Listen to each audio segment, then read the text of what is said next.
Well, hello. It is my favorite time of year because it's rhubarb season. I love rhubarb. And if you grew up on a farm or have ever been to the country, you are gonna find mounds of rhubarb because it lives forever. It is so hardy and it's usually very prolific.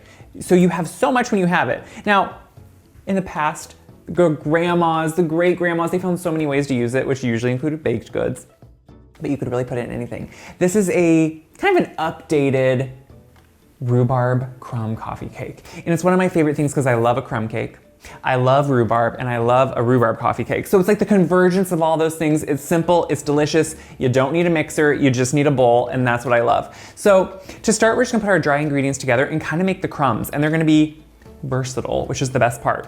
So we're gonna put a couple kinds of sugar. We're gonna put some white granulated sugar, which, you know, the mixture of the two, brown sugar obviously is for flavor, but it also has the moisture content in it with like molasses. And so it can sometimes be a little too heavy to do all that. So it's good to kind of mix the two and then you get a better texture of a cake. The outcome is better. I do sometimes like to break up if you have some of the, you know, the larger pieces of the brown sugar to kind of break it up a little bit. And then we're also, of course, gonna add our flour at this point too. So this is a different way to make a cake or a coffee cake. We're kind of mixing all those dry ingredients together, making almost that crummy, streusel-y topping first, and then we're gonna reserve some for the top. We're gonna then kind of just make the base of the cake. It's kind of, to me, it's kind of the best resourceful thing to do. And it's one of my favorite ways to make a coffee cake because it's super simple, it's super quick, and it's so good. So we have our flour in there. We're gonna add some baking powder. That is gonna give you the rise. It's gonna give you kind of that texture. It's a little bit lighter, which I like. So we're gonna put our baking powder in there. I need a little bit of salt. It's something sweet. You need the salt. And then some cinnamon. I think a coffee cake, it kind of needs cinnamon. And I want to make sure you taste the cinnamon, especially with rhubarb. It's kind of maybe a surprising thing to always put with it, but I love that mixture together and it just makes it delicious. So I'm gonna just make sure that these are kind of put together. I'm using a whisk because you feel good, but you wouldn't need to do a whisk.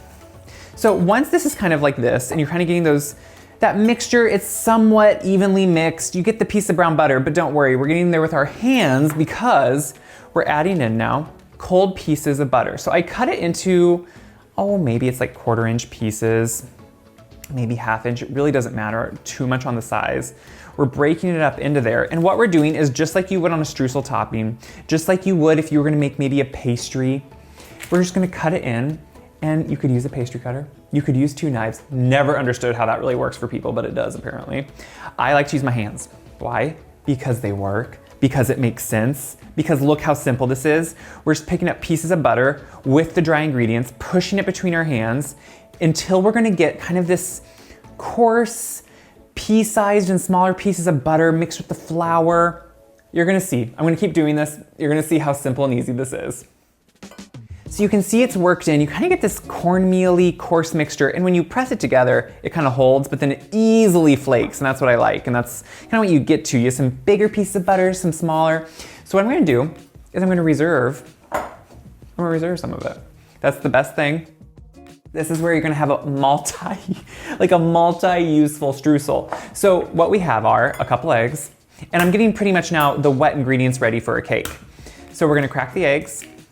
Get beautiful. You know, I know I don't have chickens and I've always wanted chickens and someday I'm gonna have chickens, but I thankfully have people I can get eggs from and they're beautiful eggs and they have that beautiful deep yellow orange color yolk and that's what you want because it's a good egg. So I'm mixing them up, kind of whisking them just because they work into the cake then easier. Since we're kind of doing a reverse mixture on the cake, we're not creaming butter with sugar. It's gonna be a little bit different when we go to fold everything together. So I have my egg, and now I'm going to have some sour cream. You know, you can do, the thing is, there are sour cream coffee cakes, there are milk coffee cakes or buttermilk coffee cakes. I like sour cream because you get a little bit of a richer crumb. You get a little bit more of that kind of, I don't know, that mouthfeel that's just like, ooh, this is something special. So I'm gonna put the sour cream right in now to this dry ingredients. This looks always weird and it looks a little bit off-putting at first because you're gonna think, how's this gonna mix together and how is this gonna work? But you have the butter already in there. You have whenever I do this, my dog, he thinks someone's here to see him. And I always kind of feel bad because then he'll go door to door looking for him. Okay, so I'm gonna put the egg in there.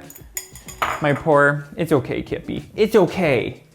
It's okay. He just wants to be friends with everyone. So I'm gonna whisk this together. We're gonna have a cake. We're gonna add the rhubarb. I think we're gonna have the best time ever. And then you guys are all gonna make this because it's so good. And you know what my biggest thing is I always forget? The vanilla. So you guys are seeing the real me. I'm gonna add in some vanilla. You can just add it with your wet ingredients usually, or if you're like me and always forget, add it later because it's fine. So this is all whisked together. You have that, I know this is what is always kind of funny to people. You get a few little pieces of butter in there. They're gonna melt out and be beautiful. You don't have to worry about it. So we have our cake. We have a crumb mixture. We have some rhubarb. So what we're gonna do is we're gonna start by putting this cake all into my baking dish. So this is what I love, is kind of how simple it is. Like a lot of times you have to get out maybe mixers. This you don't. You make the dry mix first, you add the wet, you have a cake base, and it smells delicious. It kind of gives you that hint of just a little bit of cinnamon in there, which I love, but I like to taste it. I don't like so little that you don't taste it. Now I'm gonna spread my cake out. I'm gonna make sure to get it all out. Why would you waste it when you go to time to make it? And you have all that good ingredients in there, put it all in there.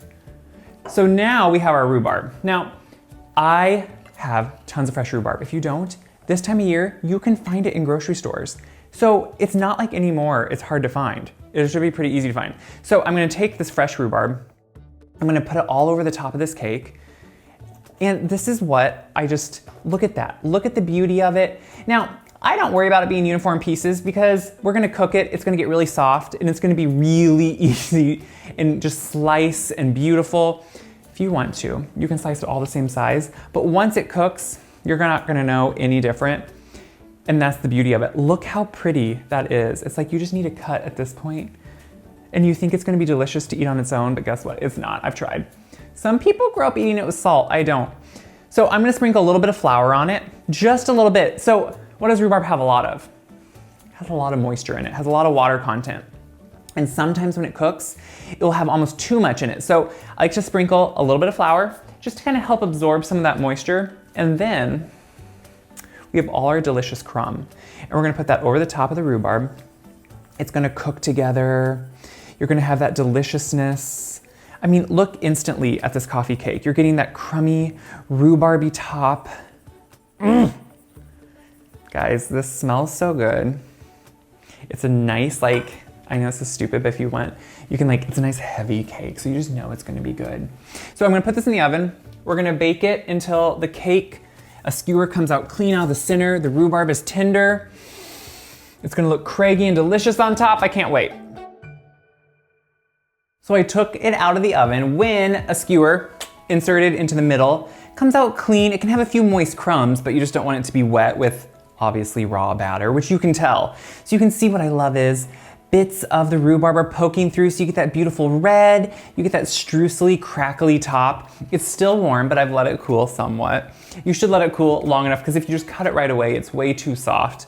So you wanna make sure that it, kind of roughly has some time to sit there and kind of set up fully, finish baking. And then I'm just gonna cut it in beautiful pieces. That's what's wonderful. You can tell the rhubarb is well cooked. It's not, hard. You want it to be just delicious. Cake, let's be honest, this is cake.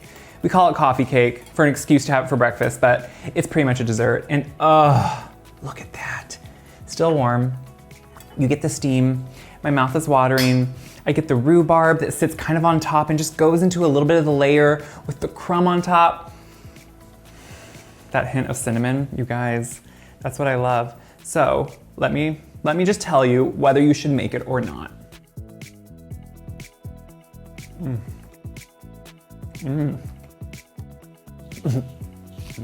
I think you should make it. But have people over because you'll eat it all otherwise. What I love is it's a delicious moist cake, but it's not wet and dense like a lot of rhubarb ones can be. You still get a good crumb in there, a good texture. That rhubarb is cooked and you get a faint tartness with it, but then it mixes with the streusel and the cake and it balances out.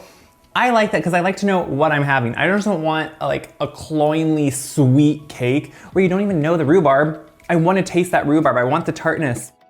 And this is where it's at, you guys. It smells amazing. It's set so well. It is the essence of the season and is such a great way. I know Kip agrees, as he always does. He's not barking at the door now. You know what, if someone came to the door, this is the point where he wouldn't care because he would want cake.